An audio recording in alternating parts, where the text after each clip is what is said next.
I want to start off on nuclear energy because I reckon you must be very pleased that at the moment the only criticism of domestic nuclear energy for Australia coming from the Labor Party is the issue of cost. Surely that means they've accepted that nuclear power is safe, that waste disposal isn't a problem, that the technology is not objectionable for this country.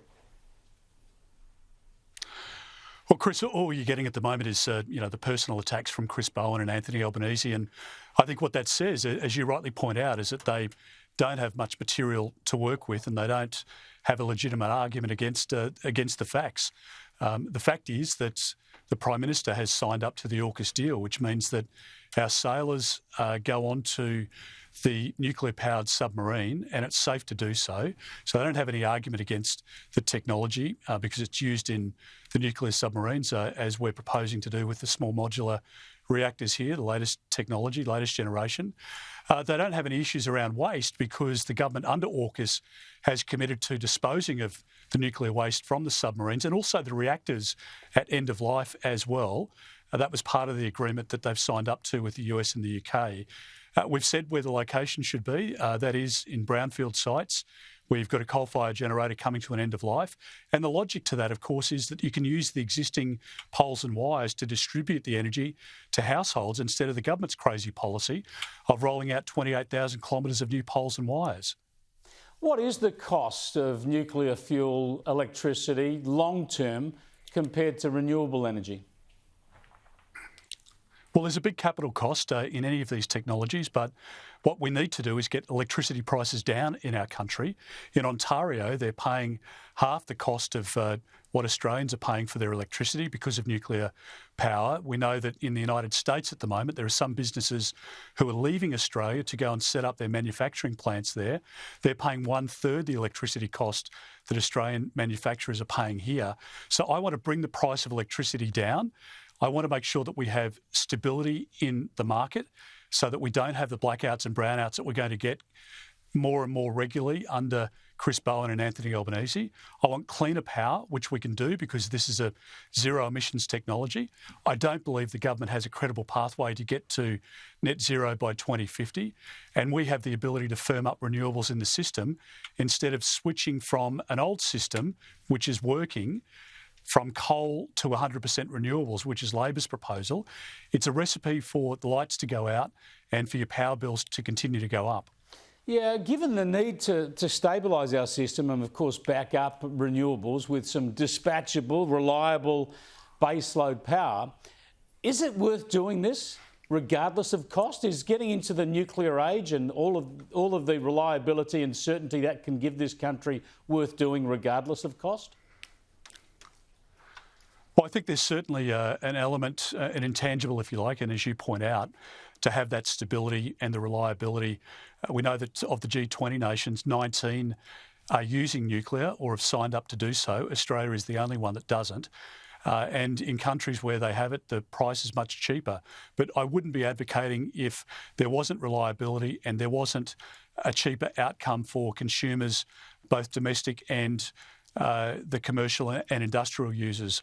I want our country, my vision for our country in part, is to make sure that we can keep manufacturing onshore, that we can grow those jobs. I don't want to see Australian manufacturers exported under Labor's energy policy because we lose the jobs, we lose the economic productivity, we just end up importing the products back in. And if we have stability in the system, if we can bring prices down, which I believe that we can, then we can have a very bright future as a country. But if we have intermittent power, lights going out, brownouts, blackouts, a reliance on battery technology that only lasts for 1 or 2 hours, businesses will leave and power bills will continue to skyrocket under Labor, which means that people, particularly those on fixed incomes, pensioners and self-funded retirees, they just won't be able to afford to keep the lights on or to turn the cooling on or the heating on when they need it during the year. Talking about siting a nuclear power plant in this country, you mentioned those old coal places and coal installations where there's transmission available. You won't be able to get nuclear power in this country without a state government coming on board as well. And you're looking at just wall-to-wall Labor governments on the mainland, for instance, and we've seen how they love to play a partisan game, ganging up in federal politics. We saw that happen during the pandemic with Scott Morrison. But have you reached out to the South Australian Labor government and the Premier there, Peter Malinauskas, who says he has an open mind on nuclear energy? And of course, that state did the work. It did a full royal commission that showed that at 10% return, at 6% cost of capital, they found nuclear energy would be profitable. And more important than that, they said the state could earn hundreds of billions of dollars through a global nuclear waste depository. Well, Chris, I certainly agree with your analysis in relation to Peter Malinauskas. He's the most honest of the Labor premiers, and he's been very honest in relation to this issue. He understands that South Australia is a very energy-rich environment. They have enormous deposits of uranium that if the export markets were opened up, they could really transform their economy. We also know that South Australia is very reliant on defence industry.